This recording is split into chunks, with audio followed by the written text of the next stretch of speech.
last trimester has definitely been a challenge, and I'm here to tell you guys what it's been like. So thank you for tuning in. We are going to be doing a third trimester recap.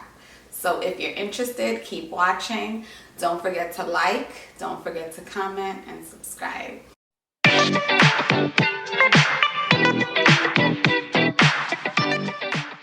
Hey guys, my name is Eliana from Raising the Bar for Kids. Welcome back to my channel where there's everything teaching, everything mom, and everything in between. So what is sleep nowadays? Because I have not been sleeping at all.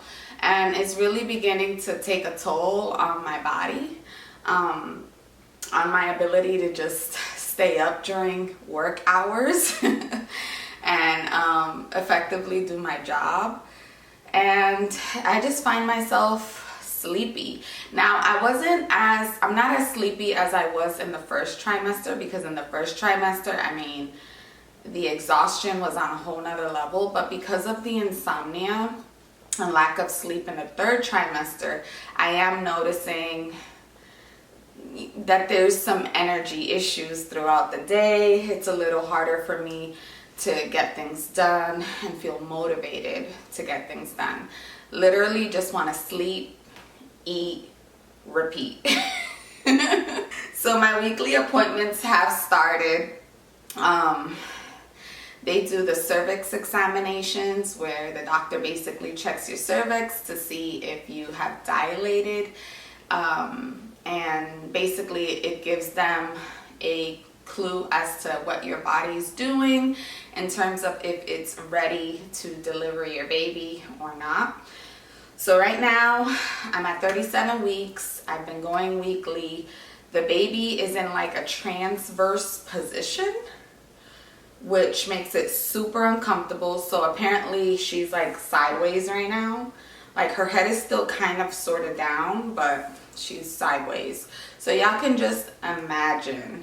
Now, I was doing a lot of like reading on Google, and you know, Google does scare people sometimes, I feel like. But apparently when a baby or a fetus is in a transverse position, it's more likely to go into you're more likely to go into labor faster or sooner. So y'all can only imagine.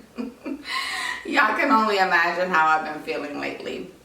But yeah, so last week he did the strep swab, which is basically where they screen to see if the baby can potentially have strep. So if they do find it positive, they treat it right away. That way the baby is less likely to be born with it. And then if it's negative, I have nothing to worry about. So right now I haven't heard anything, which sometimes no news is good news. So that's where I'm at with my weekly appointments. The Braxton Hicks contractions have been real, you guys. That is something else that I've been experiencing, and they just randomly come and go. So like they're supposed to be kind of like warm-up contractions to get your body ready for the actual contractions. So they are not fun, especially in this trimester. Some women experience this like in their second. They start to experience Braxton Hicks in the second trimester and in the third. I've been getting them a lot more often and with a little bit like more pressure, more intense this trimester, in the third trimester. So yeah, so it's basically your uterus expanding and contracting. And when you're working, walking, sitting, laying down, and all of a sudden you just feel like a tightening feeling down there, it's really uncomfortable. I mean, lately I've had to just sit on my birth ball because it's been my best friend, not only for my back, my lower back, but also because of the Braxton Hicks contractions. So that's something else that I've been dealing with. Leg cramps are something that come and go. They're not like every single day or every single night, but I have experienced some leg cramping, and they usually come at night. So like sometimes if I'm like stretching in the middle of the night, I've noticed that if I stretch a certain way, like if my toes point up, like as I'm stretching my legs, that's when I feel a really bad cramp, kind of like a Charlie horse. So like the only way I could get rid of it is to immediately try to get up off the bed or off the couch, wherever I'm laying, and just basically like stretch it out very carefully, very slowly, until the cramping stops. But the leg cramps, you guys, those things are no joke. Like those Charlie horses in the middle of the night are not fun at all.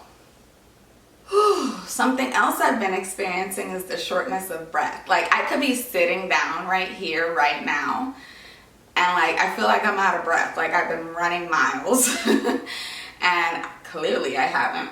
But shortness of breath is something that I've been experiencing a lot this trimester. I could be standing washing dishes. Ooh. See, there goes another little, ooh. Ow. I could be standing doing dishes or cooking. I could just be sitting, laying down, and I just feel out of breath. I could be in the shower and I'm out of breath. Like right now I feel like I'm breathing heavy. So that's something else that's been really, really different in the third trimester for me. I carry very big. Like I know that there's some women that basically don't carry as big, but I'm a small woman, and usually they say that smaller women carry bigger children. But yeah, I know with Giannis, I had a huge belly. With my baby now, I have a huge belly. And they say that the shortness of breath is because obviously your organs are being pushed back and in all kinds of directions. You have basically less oxygen for yourself. You're sharing it with your baby. And you know, a lot is happening in there with your lungs and all the organs and things like that. So that's where the shortness of breath is coming from. I've also been experiencing a lot of hip pain and back pain. So things that help relieve it are like pillows. I sleep with like so many pillows. If I'm laying on the couch, if I'm laying on the bed, if I'm sitting down on a chair, I need pillows. And that really helps with my lower back. But when it comes to like my hips, I do a lot of hip rotations on my birth ball, which I can show you guys in a little while if you don't know what a birth ball is. But that birth ball is amazing. Like it's relieving when you can stretch your hips, you can stretch your legs, you can stretch basically everything in your lower abdomen.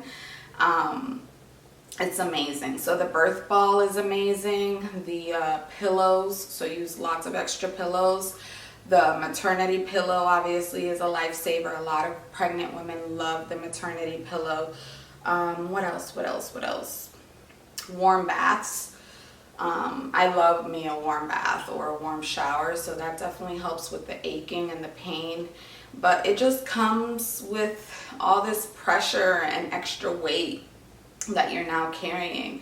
Like I said, like I carry big babies, and so my small body is not used to this extra weight. So of course I'm going to experience a lot of lower back pain and a lot of aching. Now more than in the first and second trimester, because obviously baby is growing a lot faster now, and yeah, she's fattening up. So as the baby gains weight, obviously it's going to put more strain on your body and more strain on your back and on your lower body. So it comes with it, y'all. It comes with it. Frequent urination has not gone away. It's only gotten worse. Because the baby is sitting a lot lower now, and because she's weighing more, it's obviously weighing more on my bladder, which is, you know, it's causing me to have to go to the bathroom a lot more frequently. So definitely the urination, the constant peeing has not gone away, nor will it go away until after I drop this baby. But Yeah, I think that's what's causing a lot of the insomnia too, because especially in the middle of the night when I'm getting that good sleep, when I'm finally sleeping and in the zone and enjoying my sleep, I have to get up to pee. And I have to get up usually like 2 times, sometimes even 3. So by the time I try and go back to sleep, inevitably my body's just up. And it's just harder for me to go to sleep. So I think that's one of the reasons why I've been having lack of sleep in the middle of the night, is because I'm constantly having to get up. In the 3rd trimester, the baby's also moving a lot, like a lot. So I've been feeling her just sometimes in even awkward positions. Sometimes it hurts. Sometimes it just feels weird. But the kicks and the punches and the jabs are definitely a lot more stronger in the 3rd trimester. I'm beginning to feel her a lot more, especially when I'm eating. I don't know if she's just like savoring every bite or what, but she loves it when I eat. When I'm in uncomfortable positions, when I'm laying down, she's like, all right, she's basically punching me and kicking me so that I can get into a different position. But yeah, she's moving a lot now. So one of the things that the doctor says is like one of the signs, or red flags, I should say, if I have to call him for any reason, it's because I don't feel the baby. That would be a red flag, because at this point I should be feeling the baby. I should be feeling her a lot more. So that would be a red flag if you stop feeling the baby moving, and you would have to definitely call your OBGYN at that point. My breasts have continued to grow just a little bit, you know. It's one of the perks of being pregnant. So obviously milk production, and I've also noticed like the darkening of your areola. So they say that, ooh, excuse me, heartburn mixed with like a lot of gas. That was disgusting. I blame it on the pregnancy. But anyway, the darkening of your areolas basically are so that, this is what at least I've read, so that the baby, when you are breastfeeding the baby, since their vision isn't as good in the very beginning, it's to help them locate where your breast and your nipples are.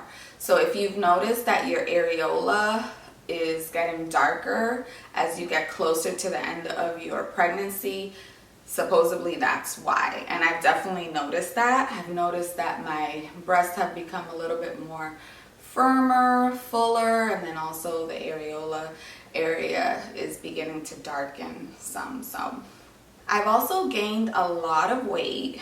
I'm not going to tell you what my weight was before, but I've gained already about, let's see, 32 pounds. Now with Giannis, his pregnancy, I ended up gaining about 40 pounds by the end of the pregnancy. So with this baby, I'm basically averaging about the same at this point. I still got 2-3 weeks left to go until my due date. So yeah, at this point in the pregnancy, the baby is supposed to be gaining about a pound a week. And the last time I went to the doctor, which was last Wednesday, he told me that the baby's averaging about 5 pounds 12 ounces, so almost 6 pounds. So I'm calculating that she's gonna be born about the same as Giannis, like 8 pounds or so, if we're calculating her gaining weight at that rate. But yeah, like I'm already 32 pounds above what I was before I started. And so that weight gain has caused not only the lower back issues, but the lower body, you know, the extra fatigue, the shortness of breath. All of these things basically intertwine and affect one another. So yeah, If you're a person who does not gain weight during pregnancy, awesome. Now I won't complain because I literally just gain weight on my belly, like a little bit on my face, yes, but I don't really gain weight everywhere. Like some women complain and they actually tell me, they're like, man, as you're walking from behind, you can't even tell that you're pregnant. And honestly, it's true. I have noticed that I do carry big babies, and I usually just gain weight like on my face and on my belly area. And so it is harder to lose the belly after because I make such big babies, and I basically gain so much weight during pregnancy, but I guess it could be worse. So, you know, it's different for everybody. But I did want to mention that I have gained about 32 pounds already, and I'm still not done. And nowadays, that's all I want to do is eat. So there's no telling, y'all. There's no telling. And then the last thing is that I'm still carrying very low, like to the point where people stop me and they're like, what? Like, you still got 3 weeks? You still got a month left? Like, you got this an amount left? Because they're like, no, girl, like, you look like you're about to give birth any minute. And so with carrying low, it's inevitable. And I'm learning to just wear my maternity belt. My doctor tells me I'm under strict orders.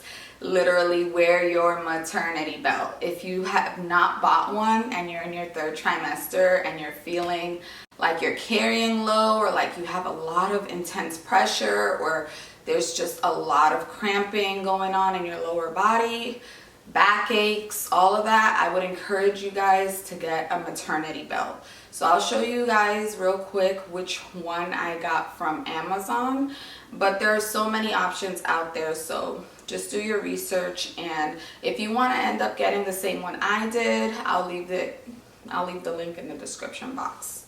So here is the birthing ball I was telling you guys about.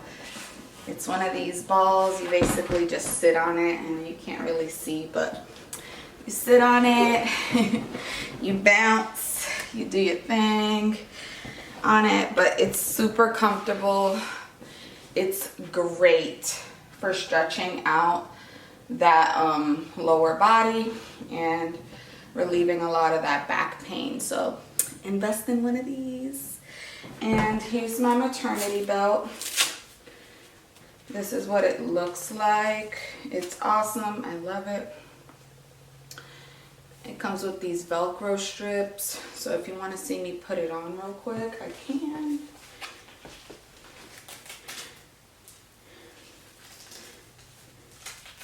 I would obviously put this on under my clothes, but just so you guys can get an idea. So there's that. Then you got this extra strap there and an extra strap on this side. And yes, like that alone already feels so much better. So you would put this on under your shirt, obviously, and you wouldn't be able to tell that you're even wearing one. I love this material. Like I said, it's amazing. I got it from Amazon. And I can also wear this 2nd trimester, 3rd trimester as I get bigger. Obviously, it's adjustable. So, yeah. Definitely recommend from Amazon. I'll leave the link to it in the description box. But that wraps up my recap video of the 3rd trimester. You guys, I can't believe I'm going to be a mom of 2 in like 2 weeks. Like, it's mind-blowing. So if I don't get a chance to do another video before my due date, just know that it's a whole struggle out here. Just trying to make it to the due date, finding the energy to do this, do that. We did have our baby showers. It was so beautiful, and I'm just so thankful for our tribe who showed up and showed out and showed us so much love and showered baby girl with so much love even before she gets here. I also have started taking some pictures for maternity. But yeah, like, it's on and popping. Like, the nursery's almost done. I can't wait to share that with you. But in 2 weeks, you guys, 2 weeks, I'll be a mom of 2. Y'all pray for me. But anyway, I think I'm going to stop the video right here, right now. Thank you so much for tuning back in. If you haven't already, please, please, please subscribe. That's what allows me to continue to feel motivated to do more videos and share more content with you guys. In the near future, I would love to share more of this motherhood journey with you. So if you're interested in videos about teaching, education, raising the bar for kids, raising the bar for yourself, for beauty, for motherhood, all of that jazzy stuff, make sure you like, make sure you comment down below, and also subscribe. Until next time, my friends, who knows, maybe next time I'll actually have my baby. If not, you'll see more content leading up to the baby. But until next time, my friends, love you guys. Take care of yourselves.